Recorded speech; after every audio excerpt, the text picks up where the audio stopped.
Hello Gemini, and welcome to my channel Green Lion Goddess Tarot. This is your weekly reading, and we'll see what is coming in after your very potent full moon in your sign, or the 7th or 8th, depending on where you are in the world. How did you go after that? We shall see. We shall see. So let's see what the story of the week is for you, Gemini. What is coming in for Gemini? And I'll put these up on the screen for you. Okay, there's been something that you've been potentially a struggle, but that can be the spirit, or you've been tested in some way with the 5 of Wands. The 10 of Swords, you might be a little bit over it. You might be like, I want to put that behind me now. The 7 of Pentacles, yeah, I'm ready to kind of plant new seeds, find new growth. We've got the World card. So yeah, a culmination energy coming through. And the 8 of Pentacles, this is something that could be related to your work or something that you've been working on. And we have the Temperance energy, which is actually the card of Sagittarius, as you know, is your opposite sign. So the Temperance energy is saying alchemy is at play here. There's some kind of alchemical shift where something that wasn't working, or elements in your life that just felt like, these don't go together, or they're oppositional energy. You know, maybe you haven't been getting on with somebody, or something just hasn't, I can't fit a circle into a square, kind of a rectangle shape. It's just like something doesn't fit. But the Temperance energy is where the energies can start. You'll start noticing that there's an alchemical shift where things can start to flow where they once were more oppositional or weren't working together. So things in your life, if you haven't been getting on with somebody, perhaps you'll start getting on with them a little bit better this week. If something hasn't been working particularly well, then perhaps there's this ease that comes through with it. But it is asking you to kind of like, there's an ending of a cycle here, which is good because we see the 10 of Swords. That is a definite ending. You might find yourself like you might need a little bit of rest and recovery here with the 10 of Swords. I mean, this character's pretty down and out here. So the Temperance energy does also represent health, things coming back into alignment, and especially like to do with your skeletal system or your spine. This 10 of Swords, this person's been stabbed in the back quite literally. So it could be this sense of feeling betrayed, or feeling like, or quite literally, it could be to do with like I said, your spine, your back, but it can also be that also represents how supportive you've felt in the world. That's energetically what it is representing. So something that's been a struggle here with the 5 of Wands is ending here with the 10 of Swords, which is great. There's the darkness is lifting. There's a new dawn, which is really fantastic. And this is where there's a sense of something rebalancing and coming back into alignment, which is really nice. So if you do, might be a great week to see a chiropractor or an osteopath if you have anything like that. But this can also just be metaphorical for other elements in your life as well. So I like how, with the Temperance energy, they're bringing my attention to the toe being dipped into the water. You're ready to dip your toe back in to something where previously, or to some kind of relationship or energy where it was like previously it was like, no, this isn't gelling, this isn't right. So it doesn't have to be a relationship, it could be a situation, but it's like you're ready to dip your toe back in with something because it's feeling like, it's changed in some way, shape or form, the dynamic or the situation, and I'm ready to kind of not jump in, but dip my toe in. I'm still a little bit cautious here, but it does feel like new paths are opening up here that are more aligned to both you and this other energy. So it's almost like it needed to, both of you had to go through some kind of shift or alignment to come together, where it used to, maybe it felt like you were two repelling magnets, and now it's almost like, okay, we've worked out our differences here, or we've worked something out. I've worked something out between me and this other situation or person, and it's now coming back into alignment, which is really great, which is why we come to the 7 of Pentacles in the center here as a main energy of just sitting with something, contemplating where do you want to plant your new seeds. So where do you want to bring in the growth in your life? But it could also be that this is a sense of achievement that comes through here. It's right next to the World card. It's culmination energy. Look at the plant here. Look at the 6 pentacles that are on this beautiful bush. This is something you've achieved. It's culminated. It's ended. You've worked really hard at it. It's over now. Might have been a bit of a struggle to get to the completion, the ending, but it's done. Okay. And then you can enjoy the lovely health benefits or the balance being restored in some way, shape, or form. So this is a week of achievement. This is a week of culmination energy. This is the week of endings. This is the week of feeling quite satisfied with that as well. But because you've put in the hard work, the universe really has asked you to do this. And this could definitely be, like I said, around your work if there's been something you spend a lot of time doing or you've been working on. Because it's like, now that that's over, now that I can really say I've shut the door on that, I'm definitely not, that's like a no or not happening anymore. No, that energy's done and dusted in whatever way, shape or form. I've got this beautiful seed that I'm contemplating about planting here and the new soil in this new energy that's rebalancing. And this little new seed that you're planting in your life could actually be the catalyst for this energetic shift and change that comes in. So that's why we can see you working at it here. It's like I'm thinking about it, but maybe it's like, oh, I'm not thinking that this is quite the right time, or whatever it is that I'm thinking of doing here isn't quite right yet. So it's like, okay, here you are with the 8 of Pentacles working at it, working it to making it look and feel and seem how you want it to be.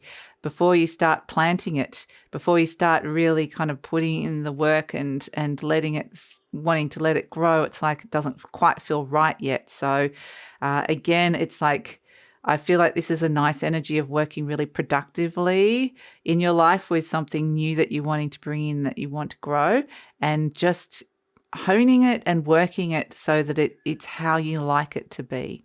So that's the important energy. It feels very much like they keep saying the word, like you're working your magic with something, energetically working, maybe even physically working with your hands with it.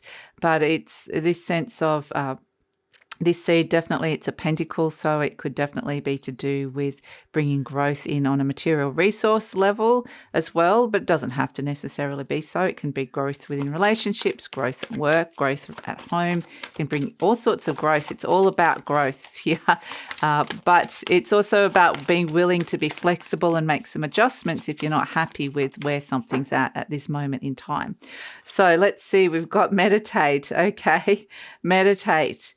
Could be a great week. I mean, I know not all of you are really into meditation. If you are, really great week to kind of get your head clear, have a think, because this 7 of Pentacles is not rushing in. It's a very Taurian energy. Like I said, very practical and patient. Patience is the key. And there's potentially answers coming with, if something's not exactly in the form that you want it to be at this moment in time, meditate.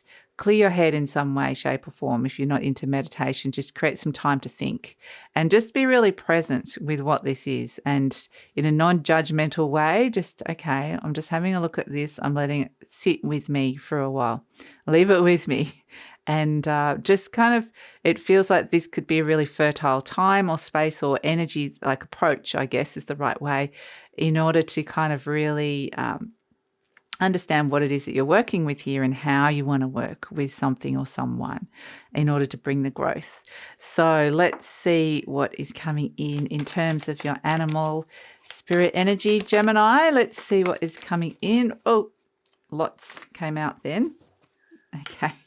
Lots came out, but I think that it feels right. So I'm going to read it. Let's see. We're going to divide it into 2s. Okay. It's going to be Noah's Ark.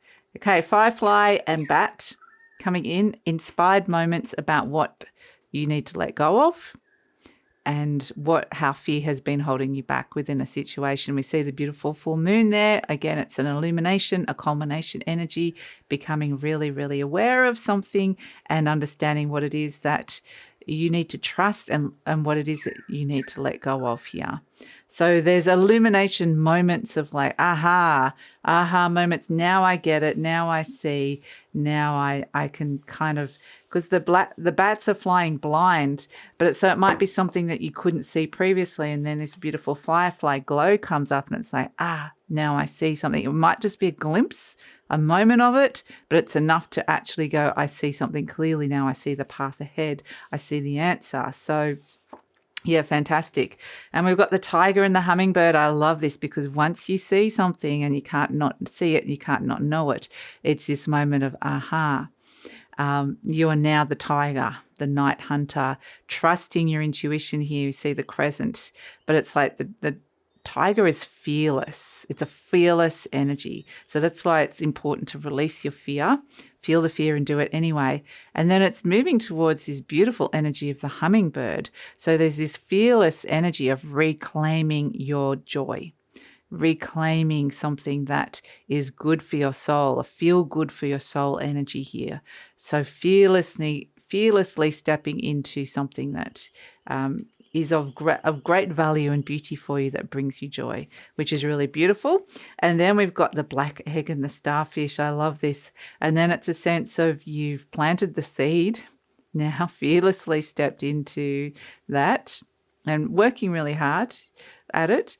But now it's a matter of like letting that go deep into the earth here with the black egg, into the unknown. And it's got this power to it. It's powerful energy here. It's got this magnetic resonance and vibe. It's like I can hear it. I can actually hear the sound like it's hard to explain. I don't know if you've ever heard, when people put up the sound of Saturn, and it's this kind of frequency. It's kind of got this it's got a little bit of a frequency, a little bit Saturnian, I guess, in that you've put in the hard work and then it's just a matter of finding the right time, waiting for the right time for this to birth.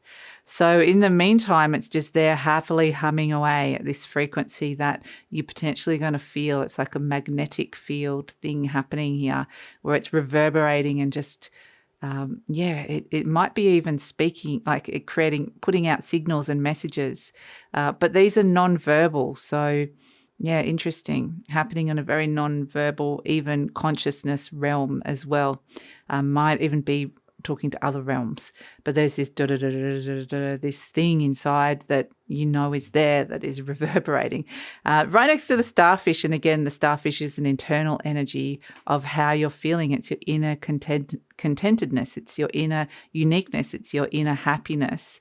So there's something here that is wanting to birth around that, but it's all about just letting it stay in its little space until it's ready to come out.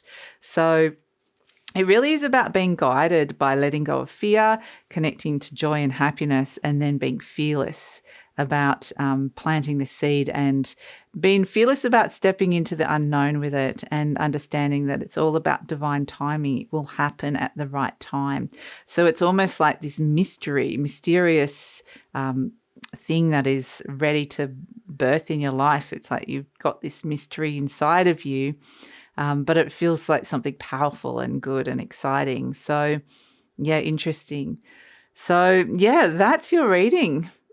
That's your reading, Gemini.